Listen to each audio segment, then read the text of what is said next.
தோழர்களே, நான் சொன்ன 2 செய்திகளும் மாஞ்சோலையாக இருக்கட்டும் அல்லது உடுமலைப்பேட்டை கூண்டுகட்டு பிரிவாக இருக்கட்டும், இது நமக்கு எச்சரிக்கை மணி. நாம் எச்சரிக்கை உணர்வோடு செயல்பட வேண்டிய அவசியம் இருக்கிறது. இந்த கழகத்தை பாதுகாப்பது என்பது நம் தொழிலாளர் சம்பந்தப்பட்ட விஷயம் என்பதை புரிந்து கொள்ள வேண்டும். உங்களுக்கு தெரியும், ஒரு சோகம் நீழ்ந்து கொண்டே இருக்கிறது 7-8 ஆண்டுகளாக. இந்த கழகத்தை ஆள்போல் வேர்போல் இருந்து உருவாக்கிய சுமார் 90,000 தொழிலாளிகள் இன்றைக்கி பென்ஷனுக்காக வரவேண்டிய பணத்திற்காக ஓய்வற்று போகிற பொழுது கிடைக்கவில்லையே என்ற ஏக்கத்தோடு சோக கீதம் நடந்து கொண்டே இருக்கிறது. யோசிக்க வேண்டாமா?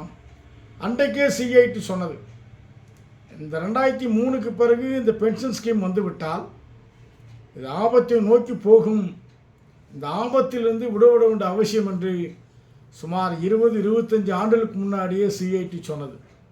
யாரும் கேட்டுக்கொள்வதில்லை. இன்றைக்கு அது நடந்து கொண்டிருக்கிறது. வெளியே இருக்கக்கூடிய 90,000 தொழிலாளர்கள் வேலை செய்கிற போது பல சங்கங்களில் இருந்தார்கள். நாம் சொல்லும்போது கேட்காமத்தான் இருந்தார்கள். ஆனால் இன்றைக்கு நடைமுறை வாழ்க்கையில் இன்றைக்கி கிடைக்கவில்லை என்ற இயக்கத்தோடு இருக்கிறது.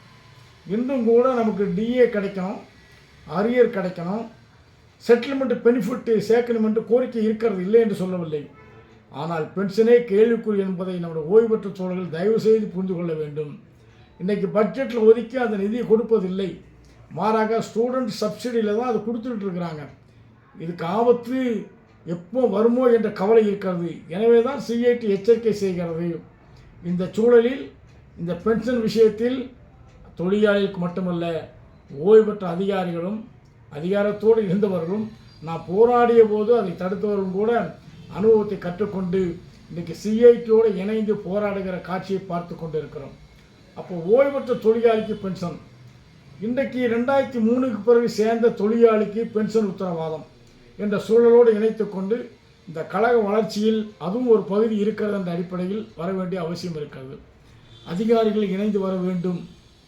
இன்றைக்கு அதிகாரிகளின் நடவடிக்கை என்ன? தொழிலாளியை பழி வாங்குவதும், தொழிலாளி வாழ்க்கையோடு விளையாடுவதும், காது கொடுத்து கேட்காமல் அதிகாரத்தோடு நிற்பது கவலை அளிக்கக்கூடிய விஷயமாக இருக்கிறது. இன்றைக்கு அதிகாரி நடவடிக்கை என்பது மாற்றப்பட வேண்டிய அவசியம் இருக்குது. சிஐடி தொடர்ந்து வலியுறுத்தி வருகிறது. நான் சமீபத்தில் ஒரு செய்தியை பார்த்தேன்.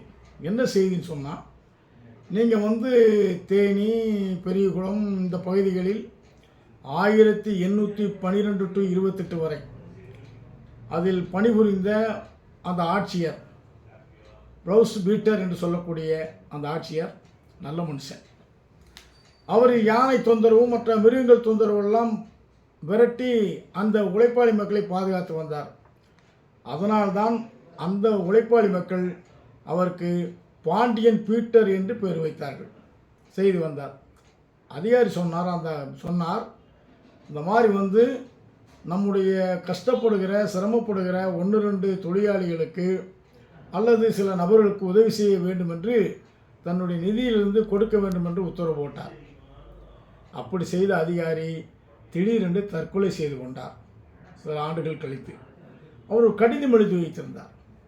அவர் இறந்த பிறகு அந்த கடிதத்தை பார்த்த பொழுது அந்த கடிதத்தில் சொல்லியிருந்தார், நான் நிதியிலிருந்து உழைப்பாளி மக்களுக்கு உதவி செய்யுங்கள் என்று சொன்னதை பயன்படுத்தி கொண்டு அதிகாரிகள் அந்த நிதியிலிருந்து காசுகளை எடுத்து செலவு செய்து விட்டார்கள், திருடிக்கொண்டார்கள் என்று எழுதி வைத்திருந்தார்.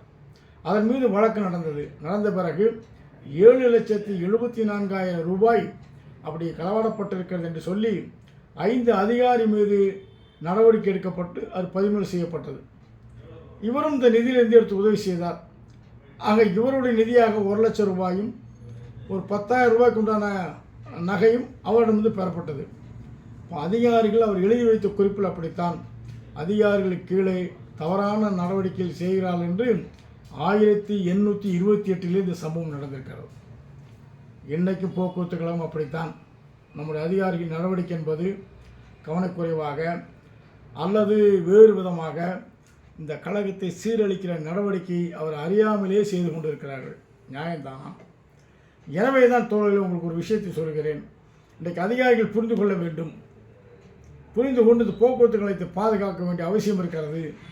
அவர்கள் தொழிலாளியோடு இணைந்து பணியாற்ற வேண்டிய அவசியம் இருக்கிறது. ஆனால் அதிகாரிகள் அப்படி நடந்து கொள்ளவில்லை என்ற கவலை இருக்கிறது. வாழ்க்கை அனுபவத்திலிருந்து கற்றுக்கொண்டு நம்முடைய முன்னோர்கள் முன்னே இருக்கிற அதிகாரிகளுடைய சூழலை புரிந்து கொண்டு இணைந்து கொண்டு இந்த போக்குவரத்து கழகத்தை பாதுகாக்கக்கூடிய நடவடிக்கை, தொழிலாளர்கள் உரிமையை பாதுகாக்கக்கூடிய நடவடிக்கை தான் வலுவாக்க வேண்டிய அவசியம் இருக்கிறது. இந்த போராட்டம் நடத்தப்படுவது அரசுக்கு தெரியும்.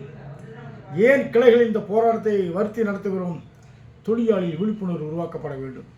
தொழிலாளிகள் புரிந்து கொள்ள வேண்டும். வாழ்க்கை அனுபவம் என்ன சொல்கிறது? பல தொழிலாளர்கள் நம்மோடு பேசுகிறார்கள். என்ன சொல்கிறாங்க? நீங்கள் இல்லைன்னா கேட்க நாதி இல்லைன்னு சொல்கிறாங்க. நீங்கள் தான் செய்யணும்னு சொல்கிறாங்க. நியாயமான போராட்டம் என்று சொல்கிறாங்க. ஆனால் ஒரு விஷயம் சொல்லிக்கொண்டே ஐயாயிரத்தனமாக செய்கிறார்கள். நாங்கள் என்ன பண்ணுறது? நாங்கள் ஆளுங்கட்சியில் இருக்கிறோம், நாங்கள் பங்கெடுக்க முடியுமா? நாங்கள் அந்த சங்கத்தில் இருக்கிறோம், நாங்கள் பங்கெடுக்க முடியுமா என்று அப்பாவித்தனமான கேள்வி கேட்கிறார்கள். அது அறியாமலேயே தன்னை அழித்துக் கொள்கிற ஏற்பாடு.